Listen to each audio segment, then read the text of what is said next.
కార్తీక మాసంలో వచ్చేటటువంటి శుక్లపక్షంలో వచ్చేటటువంటి ఏకాదశి నాడు క్షీరసాగరంలోంచి లేచి ద్వాదశి తిథి నాటికి బృందావనంలోకి వచ్చాడు. ఒకనాడు మాట ఇచ్చాడు కనుక బృందకి ఆయన తులసి బృందావనంలోకి వస్తాడు.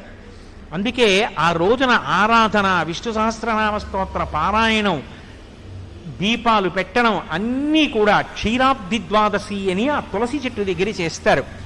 ఆ ఋతువులో తులసితో పాటుగా విశేషమైన అనుగ్రహాన్ని పరదేవతా స్వరూపంగా వర్షిస్తోంది కాబట్టి తులసి కోటలో ఉసిరి కొమ్మని కూడా గుచ్చి రెండిటి గాలిని పీలుస్తూ రెండిటికి కలిపి పూజ చేస్తారు. కాబట్టి క్షీరాబ్ది ద్వాదశి, ద్వాదశి దీపాలని ప్రత్యేకంగా దీపాలు పెడతారు.